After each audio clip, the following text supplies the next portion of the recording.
Hi everybody. I'm at one of my favorite places in Eau Claire, and this is the rectory lawn of Sacred Heart Parish up on the hill above Uniroyal, the old Uniroyal plant above downtown, just to the northeast of downtown. So it's not this Friday, but next Friday. It's always the Friday after the Feast of the Body and Blood of Christ is the Feast of the Sacred Heart of Jesus. And so this is a statue of the Sacred Heart of Jesus. I think you can see it pretty clearly on the photo, huh? So I don't know how old this statue is, but I love it. And my brother was visiting me last week, and he made a comment. He goes, "Boy, you have a lot of Jesus stuff around your house." And he's a believer and everything. Whatever. But I mean, he doesn't dislike Jesus, but he thought it was like a lot of. And I said, well, I like to be inspired as I go through my day. Then he started talking about the Sacred Heart a little bit for some reason, and he said he didn't like the images of the Sacred Heart that are kind of like a real anatomical heart painted outside of the body of Jesus, like with the aorta and things like that. And obviously it has some appeal because those images are out there. Really emphasizes, I guess, the humanity of Christ. But anyway, I think he would like this statue as I like this statue. It's, I don't know if you can tell, but he's missing his fingers. So his hands are kind of like this, except they're not folded over. They're just gone. Erosion. I think it's made of marble, and the Sacred Heart's there, and there's flame and a cross coming out of his heart, and then the crown of thorns is wrapped around his heart. But I love the fact that even though his fingers have suffered the effects of erosion and aren't there, that his face, maybe just because his face is down a little bit, it's very encounterable. So if you just kind of stand here, and you can encounter. I feel like you encounter Jesus in this statue. It's not like the real presence in the Eucharist, but I mean it's a beautiful sculpture to encounter and to pray to and to feel blessed by. And of course the hands are the hands up as the hands of blessing. It's a little windy up here. I'm kind of shaded, but in case they see it rocking a little bit, I have the camera propped up on a ladder. So anyway, he's on this hillside overlooking the city of Eau Claire, and so we're being blessed by Jesus and His Sacred Heart. It's kind of, I guess the idea is that, I was going to talk more about the Sacred Heart later, but I guess I'll just say this. I guess the idea is that a love so great that it can't be, the heart is the symbol of love, a love so great that it can't be contained within his body. It's just kind of flaming forth from his body outside, so we can encounter and feel that love, and that's the hope, right? So maybe a little bit more on that later. Some parish news, okay? So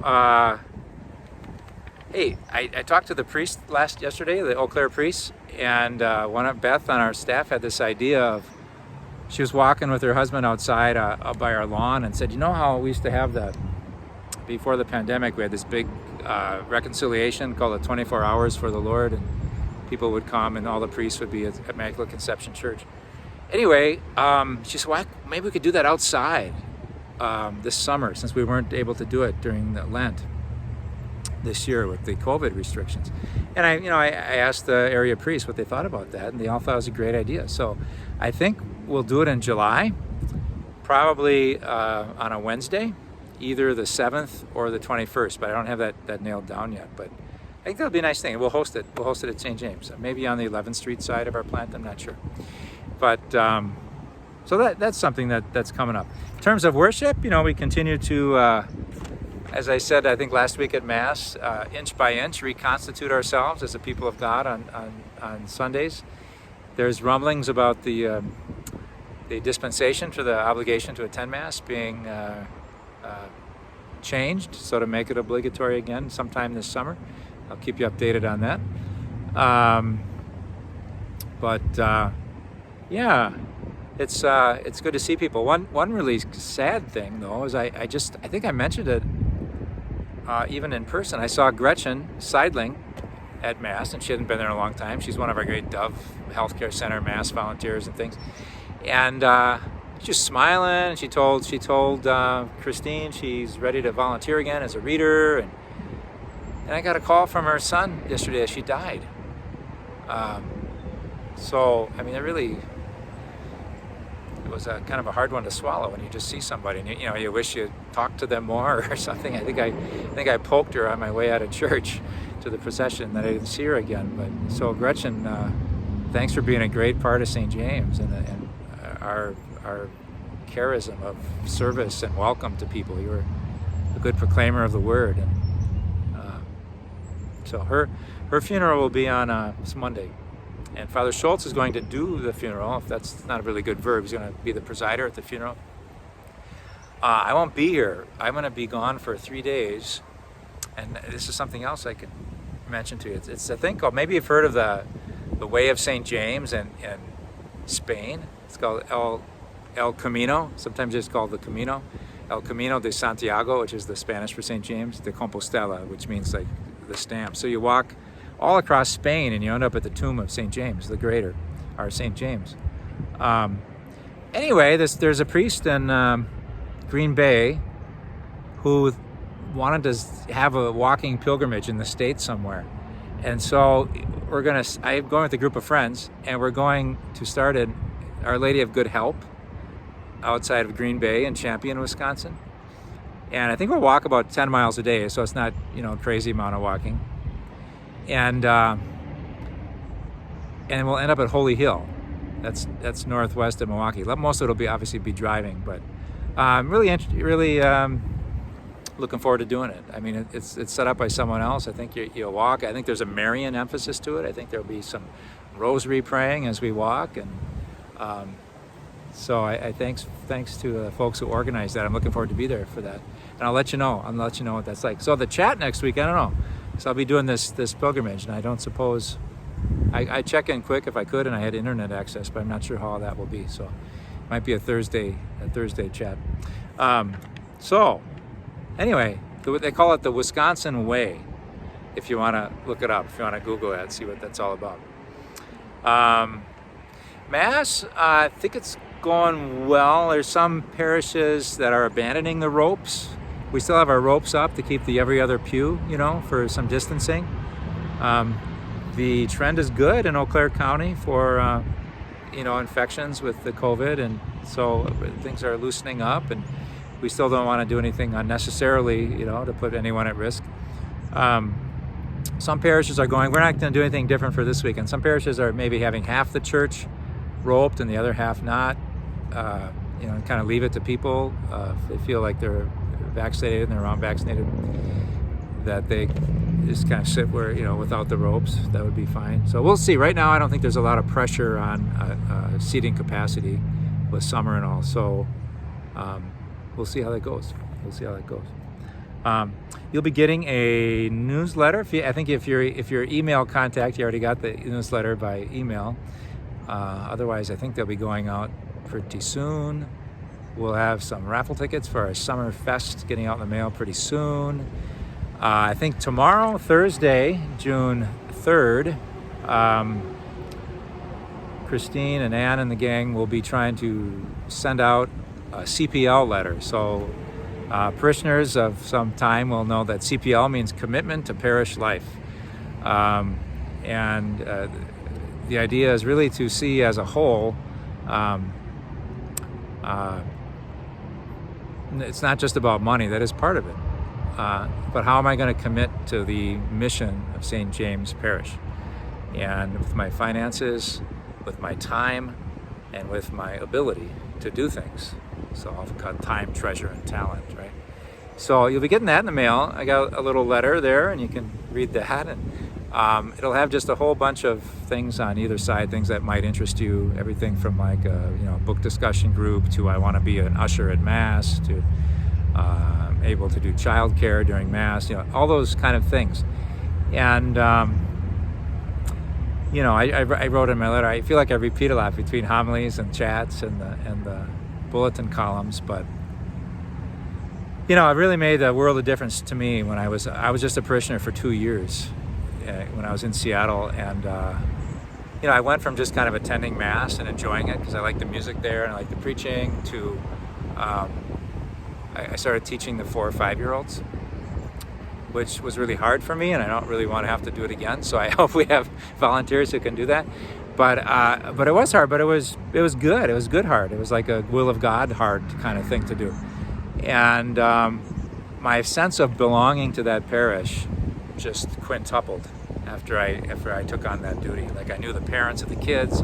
After Mass, I could chat with them. And, I just felt like, I belong here. I'm not trying to accuse anybody of just being receivers and not givers. But I think when you do give, that makes you feel a part of it, and rightly so, because you're giving part of yourself to the parish. So I hope you take that seriously when you get that in the mail, and as we kind of reconstitute ourselves after these pandemic times.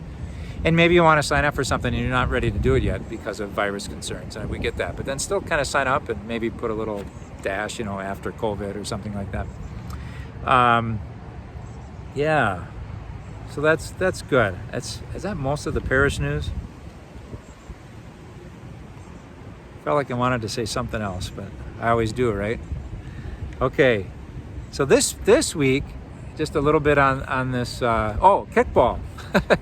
So we just had our 5th grade promotion. We had our last time we say goodbye to our 5th graders. St. James Elementary goes preschool through 5th grade, and so today was the last day with the 5th grade.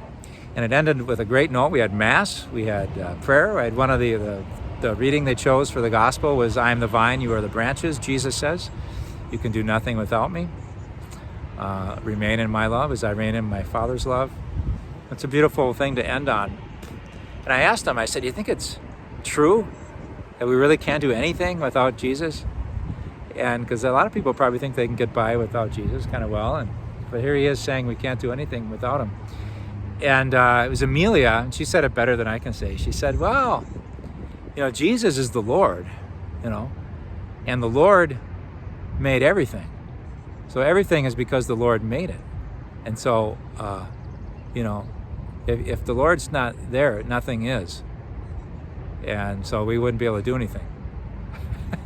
I just thought, good for you. You deserve to go to 6th grade for that comment, So it's good. There's some other beautiful things. Then they had, for fun, they had a kickball, parents against the students, in our backyard. We have a nice diamond, which, by the way, by the time you see this, it'll be over now. But we're having a family softball tonight, hopefully. But man, the parents, at least I didn't see the end. Maybe the students, staged a great comeback, but the parents kind of dealt handily with the students. They won well. 2 highlights. So the first time the parents were up, they loaded the bases full of parents, and then Tim Whiteside came up and just knocked it out of the park. So the 4th at bat of the day was already a grand slam. So it's a pretty dramatic day. But then, there was this. The parents were up, and TJ came up, and he's a big guy, and he timed it well, and he just booted it like if it was the Astrodome, it would have hit the ceiling. Astrodome probably doesn't exist anymore, Anyway, an indoor stadium probably would have hit the ceiling really high and into the sun if you're an outfielder. And it came down, and Dane caught it. I was just going crazy. I was screaming. People probably thought I was having an episode or something, but it was a thrill. It was a thrill. So Dane, even though your team lost, that was the play of the day. Okay, so Body and Blood of Christ is coming up. I think maybe I will just say of it that I think I maybe wrote in the bulletin. I said, we want to know our Bible. But even if we didn't have the Bible and we had our Eucharist, I think we would know everything about Jesus and God that we needed to.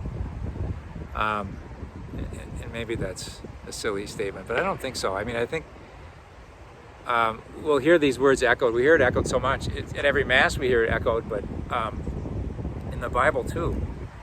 How does Jesus deal with the bread and wine that he's blessing before he hands it out? It'll say clearly in Mark's Gospel that we'll hear on Sunday It says in Luke's Gospel on the road to Emmaus very clearly, it says in our Mass, that he blessed the bread, he broke the bread, and he gave the bread. Blessed, broken, given. And I know I've preached on this before, but it's just so vital. It just sums up the Christian life to me, that we're blessed, we're loved by this unconditionally loving God who loves us into life and wants us to respond with love, and we're broken. We can either sort of break ourselves in service by stretching ourselves, like I want to do something good for God today, and it might not be easy, but I'm going to do it. Or we're talking on staff today, there's just certain brokenness in our lives, difficulties, trials that we go through, weaknesses, wishing we could be better than we are, act more consistently, or just that human frailty, and being in touch with that, and grieving that, and also grieving that with a God who loves us in spite of all that. And so in our brokenness, somehow being, more compassionate, more in tune with a world that's broken, and loving it with our love and our humility. And then, that last act of giving ourselves away. That's kind of the goal of life, I think. That's what Jesus did. Giving himself away in his Sacred Heart, blessing the world here. So that's, you'll hear that in the Gospel from St. Mark on the Feast of the Body and Blood of Christ. So, I guess I'll kind of leave it at that for that. And then I think we're going to break 20-minute barrier today. I don't know. I must be missing a long topic that I should talk about, right? But I think I'm okay. So the Sacred Heart of Jesus, maybe I'd get you. Well, let me take it out of the holder here, and I'll put it back in the holder. Just get a little bit of a closer look. So, can you see that? Yeah. Isn't that just lovely? You can see the heart there. I can't quite see what I'm having you look at here. I don't know if you can see the hands that are grown by erosion. Maybe if you want to pause that when it's on a good spot. And then you can see, here's the old Uniroyal plant down there. And, downtown's over there. So he's on this hillside, he's kind of blessing us all. And give you a little bit more of a distant view. So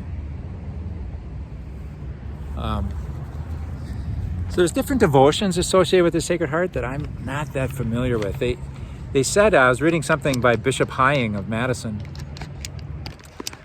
who mentioned, he said many wonderful, beautiful things about the Sacred Heart devotions.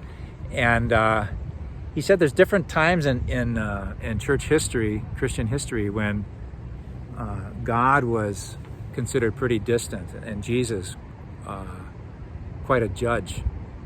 And so in those times, for example, Marian devotion would really peak, because Mary was a gentleness, motherly love, a loving, tender presence. Where God the Father and the Son were seen as a little more, judge of the world. And he said it's sort of in those times. It was in the late 17th century, so like 1674 or something like that, that Margaret Mary Alacoque had a vision of Jesus and Sacred Heart and different messages, and so some traditions flowed from that. One is to attend Mass every First Friday. So if you've ever heard First Friday devotions, I think it flowed from the Sacred Heart vision of Margaret Mary. Images of the Sacred Heart were very common in homes, I would say, in the 40s and 50s, 30s. I'm not exactly sure. It's not so common now. And the idea was to consecrate your family to the Sacred Heart. I don't know if you do that on every First Friday, it's kind of like this symbol of love, being in touch once again with Jesus' love. And so, I didn't finish my thought. So this image of Jesus as a Sacred Heart is like this, trying to, it's a much more tender, loving image versus, judge of the nations. but there's this, like dedicating your family to the Sacred Heart. A while ago, there's a Sacred Heart icon commission for the diocese. So a lot of parishes in the Diocese of La Crosse will have an icon of the Sacred Heart somewhere in its grounds. We don't have one of those at St. James, but we didn't have one in my other parish either. But it's a powerful image. The part of the devotion that I find, I'm not sure how it got attached to the Sacred Heart. I guess it's part of the prayer, is called the morning offering. So a lot of older folks will remember the morning offering. It's a prayer. And I'll read it as it was written in 1844. And when you Google morning offering, this is typically what comes up.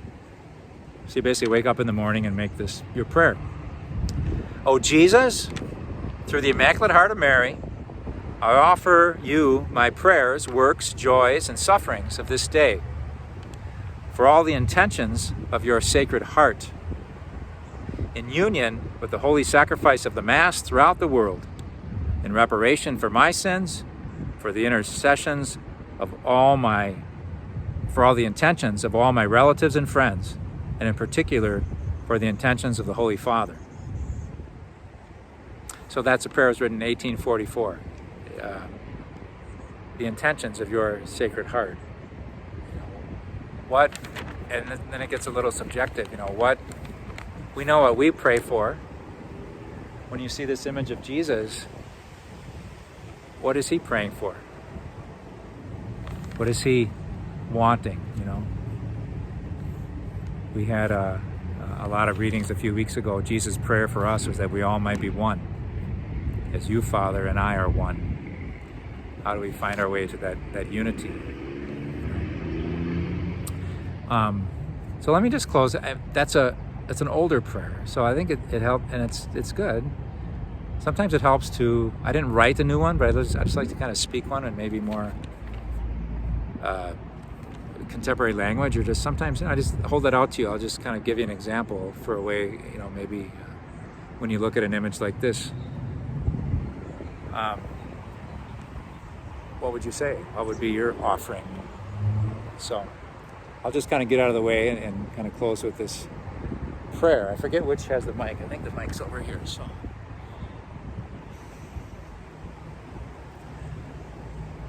loving Jesus, Son of the living God, you came to be with us. You came to bless the meek and the lowly and to help them know their importance to you. Blessed are the poor in spirit. Blessed are those who mourn. Blessed are the meek. Blessed are those who hunger and thirst for justice. Blessed the peacemakers, the clean of heart, those who show mercy, those who endure persecution. You long to be with us in our lowliness. We know that we don't have to pretend to be strong and powerful and accomplished to be loved by you. You celebrate that in us when we are able to do it in a way that glorifies you and helps other people. We thank you for that. We see your Sacred Heart external to your body, a love which could not be limited and caged within your skin. Help us to feel your call, to know your love, to accompany us through hard times when we need simply consolation because life is hard. And other times when we need courage to do the right thing. Draw all your people together as you bless us with your hands and your heart. Help us to be the people that you made us to be. Help us to be the part of your body that we are called to be. On this beautiful summer afternoon, oh God, we give you thanks for the many traditions that you give us in our church. We thank you for the Sacred Heart of Jesus and the symbol of love in our lives. A lot of things can change us. One of the things that will change us most deeply is the love of God. May we be open to it today and all days. In the name of the Father, Son, and Holy Spirit. Amen. Okay, well, I hope you enjoyed this setting. It really is one of my favorite spots, and we will talk to you sometime next week. Peace.